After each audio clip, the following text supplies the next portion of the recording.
Long before The Matrix had its digital rebels and Avatar showed us alien worlds, a 1982 Disney film dared to imagine what life looked like inside a computer.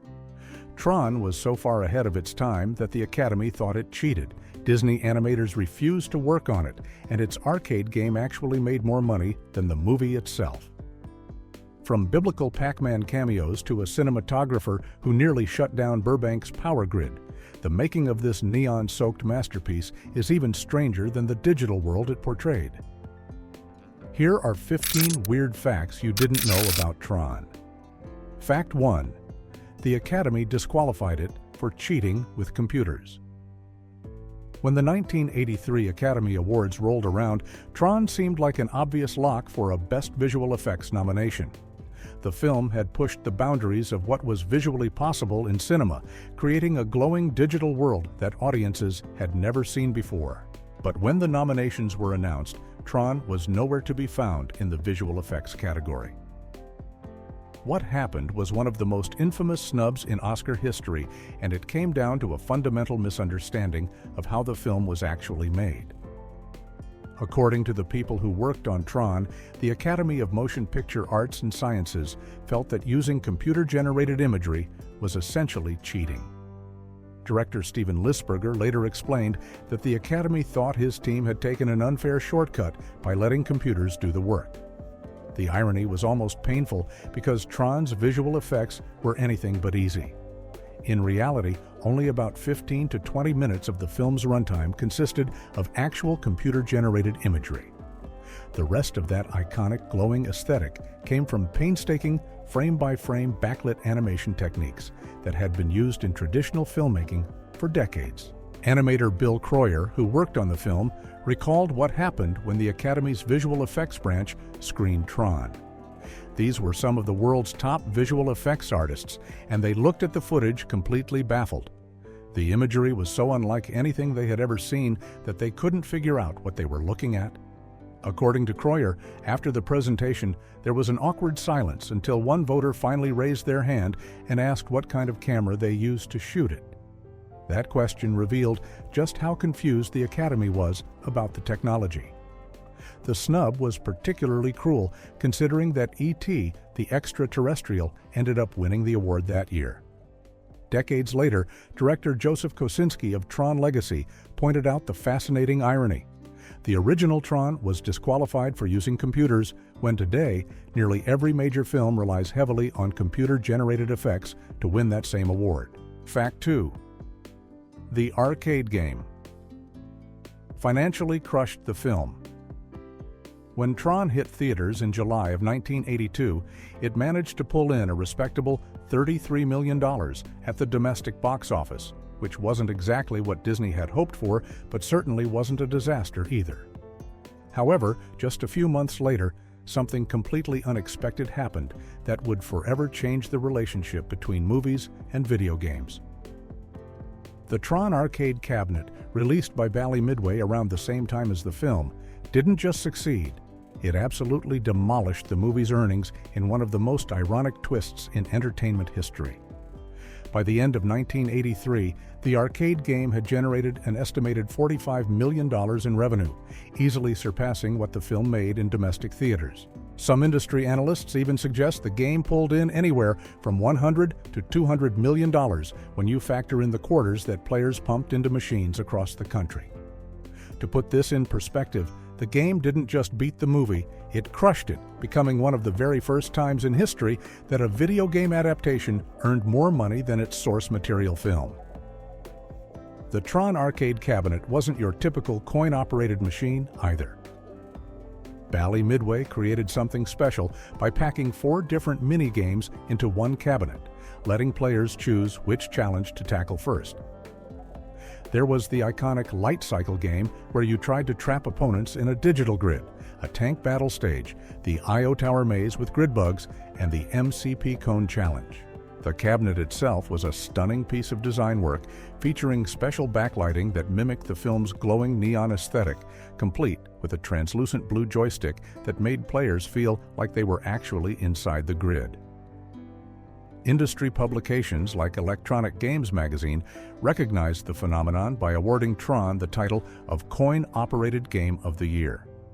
By January of 1983, it had climbed to 4th place on the Replay Arcade charts, and the New York Times reported that around 800 cabinets had been sold by the end of 1982 alone. The success was so overwhelming that Bally Midway quickly developed a sequel called Discs of Tron in 1983, based on a 5th minigame that had been cut from the original due to time constraints. Fact 3. Disney animators banished Tron to parking lot trailers. When Tron went into production at Disney in the early 1980s, the studio's traditional animators didn't exactly roll out the welcome mat for the computer graphics team.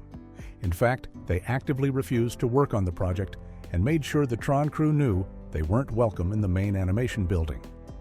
The reason for this cold shoulder was simple fear. These veteran artists were terrified that computer animation would eventually put them out of business, and they wanted nothing to do with opening that door.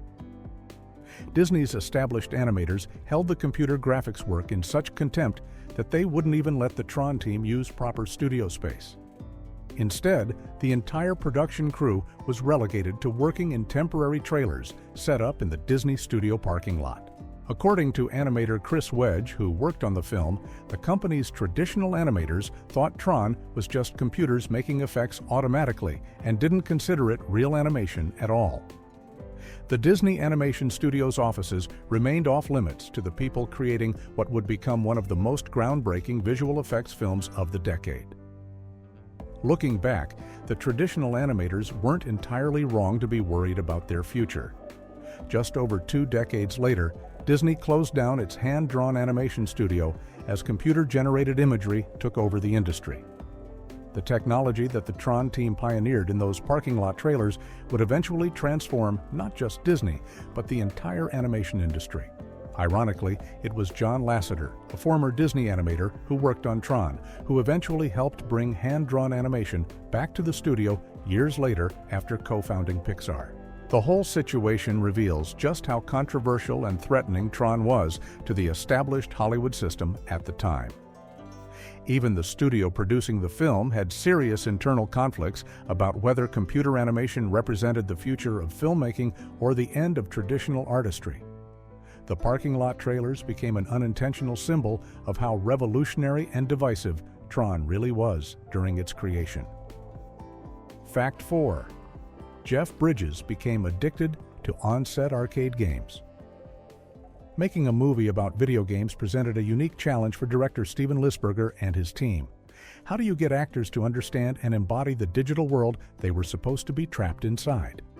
The solution turned out to be surprisingly simple: bring the arcade to them.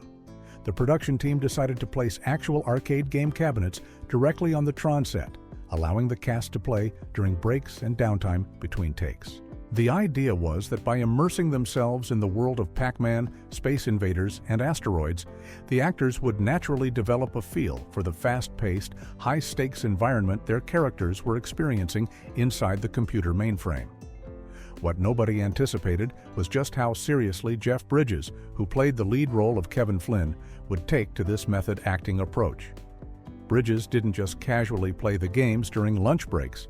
He became genuinely skilled at them, spending every available moment practicing and perfecting his techniques. According to crew members who worked on the film, Bridges was by far the most adept player among the entire cast, consistently racking up high scores and demonstrating an almost obsessive dedication to mastering each game. The problem arose when it came time to actually film scenes. Directors and assistant directors would call Bridges to set, only to find him deeply engrossed in the middle of a game, completely absorbed in chasing a new high score or trying to beat his previous record. The crew often had to physically pull him away from the arcade cabinets, and even then, Bridges would sometimes be visibly reluctant to leave, his mind still focused on the game he'd just been playing. This wasn't just a minor inconvenience. It became a recurring issue throughout production, with the normally professional and punctual actor struggling to tear himself away from the magnetic pull of the arcade machines that were meant to help him understand his character's world. Fact 5. Supertramp ditched the soundtrack. Last Minute. The soundtrack for Tron was already shaping up to be something special, with pioneering electronic musician Wendy Carlos composing the main score using cutting-edge synthesizers and the London Philharmonic Orchestra. But Disney wanted something extra to appeal to mainstream audiences, so they decided to bring in a major rock band to contribute a couple of songs that could play during key moments and over the end credits. Their first choice was Supertramp, the British progressive rock band that had dominated the charts just a few years earlier with their massive 1979 album Breakfast in America, which featured hits like The Logical Song and Take the Long Way Home. Getting Supertramp on board seemed like a perfect match for Tron's futuristic themes and sophisticated approach to storytelling. The band had a reputation for incorporating keyboards and synthesizers into their rock sound, which would have blended naturally with Wendy Carlos's electronic score. According to production records, Supertramp was officially attached to the project and expected to deliver 2 tracks that would help market the film to rock radio stations and MTV, which had just launched the year before. But then, without much explanation documented in public records, Supertramp pulled out of the project at the last minute. Disney suddenly found themselves in a tight spot with a summer 1982 release date rapidly approaching and no rock songs to help promote the film to younger audiences. They needed a replacement band quickly, and they turned to Journey, the American rock band that was riding high on the success of their album Escape, which had been released just months earlier in 1981 and featured the monster hit Don't Stop Believin'. Journey stepped in and delivered 2 tracks for the film, 1990s Theme and Only Solutions, with the latter becoming the end credits song. While Journey's contributions fit the movie well enough, it's interesting to wonder what Supertramp's more keyboard-driven, experimental approach might have brought to Tron's already unconventional soundscape. Fact 6. The lighting almost shut down. Burbank's power. Making a movie set inside a computer required some truly unusual technical challenges. But nobody expected that filming Tron would nearly overload an entire city's electrical grid. Cinematographer Bruce Logan faced a unique problem that no other movie production had really dealt with before. The film's digital world scenes needed to be shot in black and white with absolutely flat, shadowless lighting so that animators could later add the glowing neon effects in post-production. To achieve this shadowless look, Logan had to bounce massive amounts of light off 12-foot by 12-foot sheets of white plastic that ringed the set, and then add even more light directly onto the actors' faces to give them some dimension. The sheer amount of electrical power required was staggering. Logan's normal key light for the black and white scenes was around 1,000 foot candles, but at times he pushed the lighting as high as 8,000 foot candles.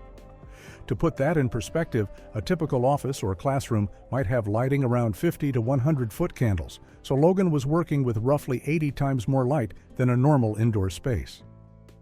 This intense lighting setup required an enormous draw of 12,000 amps of electricity, which is enough power to run dozens of average American homes simultaneously. The city of Burbank's power company noticed the unusual strain on their electrical grid and promptly called Walt Disney Studios with a stern warning. If the production continued to draw that much current, they would be forced to shut down the entire operation. The studio had to quickly scramble and rearrange their electrical load across different circuits and negotiate with the city to work out a solution. Fortunately, after about 45 minutes of downtime, while engineers figured out the power distribution, Logan and his crew were able to resume shooting. The extreme lighting was absolutely essential to the final look of the film, but it came dangerously close to leaving Tron literally powerless. Fact 7. State-of-the-art computers had just 2 megabytes of memory. When you think about groundbreaking special effects in modern movies, you probably imagine massive server farms and computers with processing power that would make a supercomputer from the 1980s look like a calculator. But when Tron was being made in 1982, the team was working with technology that would barely be able to run a simple smartphone app today. The state-of-the-art computer used to create the film's revolutionary computer-generated imagery had only 2 megabytes of memory and 330 megabytes of storage space. To put that in perspective, that's less than 7% of the total storage capacity of the very first iPod, which Apple released 19 years later in 2001. Modern smartwatches typically have around 512 megabytes of memory, which means the cutting-edge machines that created one of cinema's most visually ambitious films had less computing power than the device sitting on your wrist right now. What makes this even more remarkable is that the production team had to create every single frame of computer animation by hand in a way that's almost impossible to imagine today. The animators couldn't see anything moving on their computer screens during the creation process. Instead, they had to plot out every single point and vector in three-dimensional space by hand, creating massive tables of numbers that were then manually punched into the computer. They wouldn't know if their work had been successful until the computer finished rendering all the frames and the footage was finally printed onto film and projected on a screen. Creating just 1 second of animation required rendering the same object in 24 different positions, and the entire process had to be visualized completely in the animator's mind before they even started. Despite these massive technological limitations, the team managed to produce 15 to 20 minutes of computer-generated footage that looked unlike anything audiences had ever seen before, proving that creativity and determination could overcome even the most restrictive hardware limitations of the era. Fact 8. Pac-Man and Mickey Mouse are hidden in the film long before Easter eggs became a standard feature in modern movies. Tron slipped a couple of playful surprises into its digital world that sharp-eyed viewers might catch if they know where to look. During the scene where the villainous Commander Sark is standing in his command center observing the system's layout, there's a brief moment where the iconic yellow shape of Pac-Man appears on one of the screens behind him. If you're watching closely and listening carefully, you can even hear the distinctive Waka Waka sound effect from the original Pac-Man arcade game playing faintly in the background. This wasn't just a visual nod to gaming culture, it was a full sensory tribute to one of the biggest arcade phenomena of the early 1980s, and it made perfect sense given that Tron was directly inspired by the video game boom of that era. But the Pac-Man cameo wasn't the only hidden treasure the filmmakers tucked into their groundbreaking digital landscape. In a moment that would make Walt Disney himself smile, the production team created what's known as a hidden Mickey somewhere around the 1 hour, 12-minute, and 29-second mark on the Blu-ray release. During the sequence where the protagonists are traveling on the Solar Sailor through the computer world, if you look carefully at the landscape passing below the glowing vehicle, you can spot the distinctive three-circle silhouette of Mickey Mouse's head formed by the terrain itself. This subtle tribute to Disney's most famous character was deliberately designed into the computer-generated landscape, serving as a secret handshake between the filmmakers and eagle-eyed Disney fans. These Easter eggs were particularly meaningful because they represented two different worlds colliding in Tron: the cutting-edge video game culture that inspired the film's creation, and the traditional Disney animation legacy that the studio was built upon. The fact that the team took the time to hide these playful references in a movie that was already pushing every technical boundary shows that even while revolutionizing special effects, they never forgot to have a little fun with their groundbreaking work. Fact 9. The film directly inspired Pixar and Toy Story. In 1982, a young Disney animator named John Lasseter was working on a traditional hand-drawn project called Mickey's Christmas Carol when his friends Jerry Reese and Bill Croyer invited him to see something extraordinary. They showed him early footage from a film in production called Tron, specifically the light cycle sequence where neon motorcycles raced through a digital grid at impossible speeds, leaving glowing trails behind them. Lasseter later described the experience as absolutely blowing him away, saying it opened a little door in his mind and made him realize this was the future of animation. Up until that moment, Disney had been using multiplane cameras to add depth to traditional cell animation. But what Lasseter saw in those early Tron clips represented something completely different: a way to create moving images using computers that could achieve things hand-drawn animation never could. Inspired by what he witnessed, Lasseter convinced Disney to let him create a 30-second test reel featuring computer-generated backgrounds combined with traditional animation. The studio liked what they saw, but at the time, they were more interested in saving money than investing in expensive new technology. Disney ultimately decided not to pursue Lasseter's vision for computer animation, which led him to leave the company in 1983. He joined Lucasfilm's computer graphics division, which would eventually be sold to Steve Jobs and renamed Pixar in 1986. At Pixar, Lasseter went on to direct Toy Story in 1995, which became the first fully computer-animated feature film in history. Years later, Lasseter acknowledged his debt to Tron by stating in a behind-the-scenes documentary that the film would always stand as one of the milestones of computer animation, adding that without Tron, there would be no Toy Story. It's a remarkable chain of events. A Disney film that the studio itself didn't fully believe in ended up inspiring an animator to leave Disney and create the very technology that would eventually revolutionize the entire animation industry. Fact 10. The release date was moved out of spite. Tron was originally scheduled for a comfortable Christmas release in 1982, which would have positioned it perfectly as counter-programming against the serious Oscar bait dramas that studios typically release during the holiday season. But Disney's plans took a sudden and dramatic turn when they discovered some unwelcome news about a former employee who had publicly burned bridges with the company just a few years earlier. Don Bluth was a Disney animator who had defected from the studio back in 1979, taking a team of talented artists with him and leaving Disney's animation department in turmoil during a particularly vulnerable period for the company. What made matters worse was that Bluth hadn't left quietly. He had publicly criticized Disney for being stale and creatively bankrupt, essentially calling out the once great animation powerhouse for losing its magic after Walt Disney's death. This public humiliation didn't sit well with Disney executives, who watched as Bluth set up his own independent animation studio with the very people he'd poached from their ranks. When Disney chairman Card Walker learned that Bluth's first major feature film, The Secret of NIMH, was scheduled to open in early July of 1982, he made an aggressive decision that would change Tron's fate entirely. Walker ordered Tron to be rushed into production and moved up from its December slot to July 9th, just days after NIMH's premiere. The strategy was clear and vindictive. Disney wanted to use their big-budget, effects-heavy science fiction film to crush Bluth's animated comeback and prove that the former employee had made a mistake by leaving. The move backfired spectacularly in ways Disney couldn't have anticipated. By shifting to a summer release, Tron suddenly found itself competing not just against The Secret of NIMH, but against an absolutely stacked lineup of blockbusters, including E.T. the Extraterrestrial, Star Trek II, The Wrath of Khan, Blade Runner, and Poltergeist.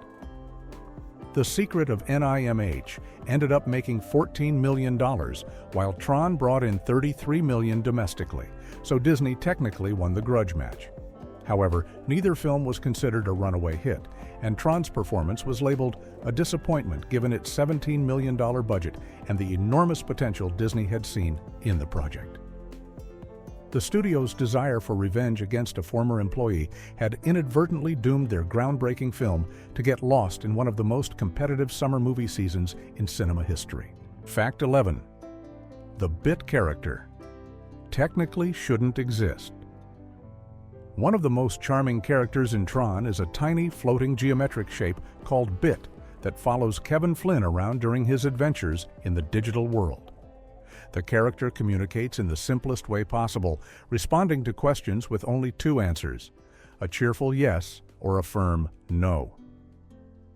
This makes perfect sense from a computer science perspective, since a bit is the most basic unit of information in computing and can only exist in one of two states, either on or off, which translates to 1 or 0 in binary code. The filmmakers clearly understood this concept and designed Bit as a playful representation of this fundamental computing principle. However, there's a peculiar problem that eagle-eyed viewers and computer enthusiasts have noticed over the years. When you actually watch the film closely, Bit doesn't just have two visual forms corresponding to its yes and no responses. Instead, the character displays three completely different appearances throughout the movie. When Bit says yes, it transforms into one specific geometric shape. When it responds with no, it morphs into an entirely different configuration. But here's where things get strange. When BIT is at rest and not answering any questions, it takes on a third distinct visual form that looks different from both the yes and no states. This resting state appears as a complex, multifaceted blockish character that's more elaborate than either of its answer forms. From a technical standpoint, this creates an impossible situation because a real bit in computer science cannot have a third state. It can only be on or off, 1 or 0, true or false. There is no neutral or resting position in binary logic. The existence of this third visual state for bit represents one of those delightful little inconsistencies that slipped into the film, where the desire to create an appealing animated character for the audience overrode the strict technical accuracy that the filmmakers otherwise tried to maintain throughout the movie's depiction of the digital world. Fact 12. An early screening crashed. Disney's stock price. Disney executives thought they had a brilliant marketing strategy when they decided to hold a special advance screening of Tron for stock market analysts in the summer of 1982, just days before the film's public release. The idea seemed sound on paper. Get the financial community excited about this groundbreaking, expensive production, generate some positive buzz in the business world, and watch investor confidence soar. After all, Tron represented Disney's bold gamble on cutting-edge technology and a $17 million budget, which was significant money at the time. The studio was convinced that once these Wall Street types saw the revolutionary computer graphics and futuristic vision, they would rush to recommend Disney stock to their clients. Unfortunately for Disney, the plan backfired spectacularly. Instead of walking out of the theater impressed and ready to spread the word about Disney's technological triumph, the analysts left the screening confused and underwhelmed. Many of them simply didn't understand what they had just watched. The film's complex plot about programs living inside a computer, combined with visual effects unlike anything anyone had seen before, left the business-minded audience scratching their heads rather than reaching for their checkbooks. Some found the storyline incoherent, others couldn't grasp the revolutionary nature of what they were seeing, and the overall reaction was decidedly mixed at best. The consequences were immediate and painful. The very next trading day, Disney's stock price dropped $2.50 per share, which was a substantial hit for the company. It turned out that stock market analysts made terrible film critics, and their lukewarm response to Tron sent a clear signal to investors that maybe this experimental science fiction film wasn't the safe bet Disney had hoped it would be. The irony is almost painful. The film that would eventually inspire an entire generation of filmmakers and help launch the computer animation revolution couldn't even convince a room full of analysts that it was worth their investment, proving once again that sometimes being too far ahead of your time means nobody understands what you're doing.